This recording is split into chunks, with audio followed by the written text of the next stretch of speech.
Il y a quelques années, je travaillais comme infirmière dans l'unité gériatrique de l'hôpital de ma ville natale. Là-bas, il y avait une vieille femme, aux yeux d'un bleu incroyablement clair, et dont l'esprit était encore extrêmement vif. Son désir de se sociabiliser avec les autres et de se faire de nouveaux amis la distinguait de la plupart des personnes vivant dans cette aile de l'établissement. C'est pour cette raison que cette femme et moi sommes rapidement devenus proches. Elle s'appelait Yana, et depuis sa mort, elle me manque chaque jour. Le plus incongru chez Yana n'était pas son accent, que j'aurais vaguement pu qualifier comme venant de l'Europe de l'Est, ou sa réticence à parler de son passé, ce qui signifie que je n'ai jamais appris où elle avait précisément vécu. Non. Ce qui me fascinait le plus chez elle était le fait qu'un homme étrange, gravement mutilé, muet, et même aveugle, lui rendait visite tous les jours. Ses mains étaient difformes. Elles étaient comme écorchées sur chaque doigt, de la première à la dernière phalange. Mais tous les soirs, peu après l'heure du dîner, il lui rendait visite et ils s'asseyaient ensemble. Il arrivait qu'elle lui fasse la lecture et lui de lui chanter des ballades de sa frêle voix abîmée. Parfois, il se tenait simplement la main dans le plus grand silence. Finalement, j'ai eu un jour le courage de lui poser des questions sur cet homme, dans l'un des rares moments où elle semblait ouverte aux questions, et elle a accepté de me raconter son histoire. Après la mort de notre père en 1964, ma sœur et moi étions les seuls membres encore en vie de notre famille. C'était une période très difficile pour notre pays.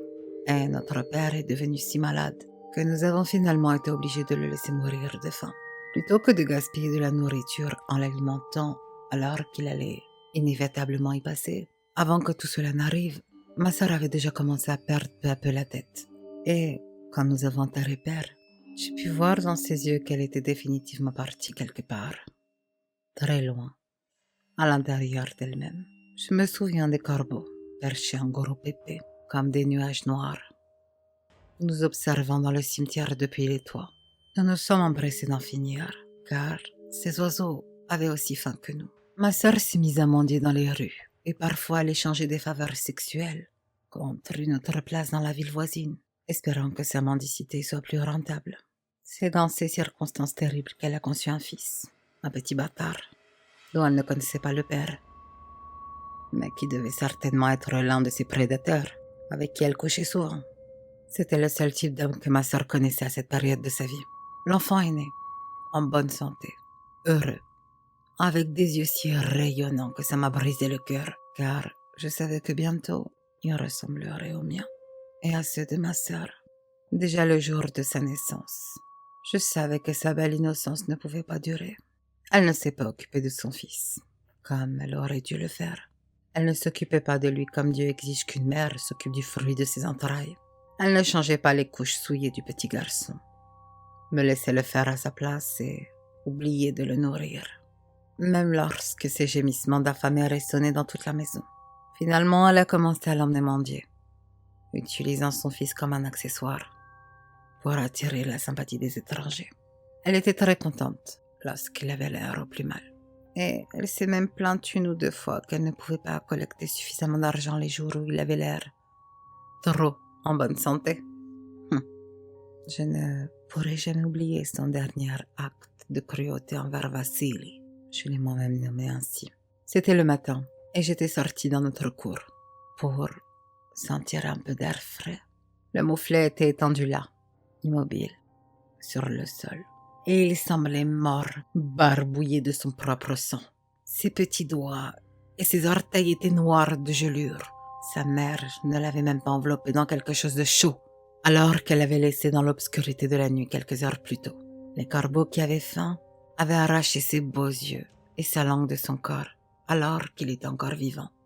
Je l'ai attrapé, avec des larmes coulant sur mes joues, pensant que j'avais ramassé son cadavre. Ce n'est que lorsqu'il s'est agité faiblement contre ma poitrine que j'ai compris qu'il pouvait être encore sauvé. Je l'ai emmailloté, aussi chaudement que possible, et lui ai pris quelque chose à manger avant de l'emmener d'urgence chez le seul médecin de la ville. J'ai failli défoncer sa porte d'entrée avec mon poing. Il a fini par ne me répondre, en étant à moitié endormi, car il était très très tôt. Je l'ai payé avec tous les bijoux hérités de mère que j'avais pu cacher à ma sœur au fil des ans. Environ 1 heure plus tard, le médecin m'a dit que Vassili vivrait, et Il a seulement demandé mon autorisation afin de surveiller l'enfant pour le reste de la journée. Je lui ai dit que ce serait mieux, car celle-ci serait chargée pour moi. Et ce fut le cas. Le soir même, j'ai réduit la tête de ma sœur en bouillie, avec la poêle en fond de notre fourneau, obtenu un billet de train pour quitter le pays, et fait des plans pour offrir à Vassili la meilleure vie possible. Vassili, qui est devenu mon fils, ne se rappelle rien de tout ça. Je lui ai donc seulement dit qu'il avait été adopté et emmené loin d'un endroit où il n'aurait probablement pas survécu. L'optimisme que j'ai vu sur son visage à sa naissance est encore aujourd'hui dans son cœur. Ma sœur, avec toute sa méchanceté, n'avait réussi à le réprimer que pendant un certain temps. Et maintenant, presque 50 ans plus tard, il rend toujours visite à sa vieille mère tous les jours. Elle rayonnait de fierté alors qu'elle terminait son histoire et n'en dit pas plus. Et elle avait raison.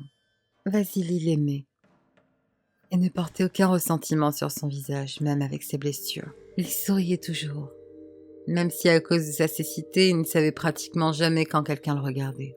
Cet homme est venu la voir chaque jour jusqu'à sa mort, et il lui tenait la main lorsqu'elle est décédée. Je savais grâce à ses échanges avec le personnel de l'hôpital qu'il comprenait l'anglais. C'est pourquoi, aux funérailles de Yana, je lui ai dit que j'avais été une amie de sa mère. Je lui ai dit qu'elle était la femme la plus incroyable et la plus merveilleuse que j'avais jamais rencontrée. Un sourire triste et reconnaissant s'est dessiné sur son visage et il a hoché la tête. Il m'a répondu en langage des signes. Oui, elle l'était.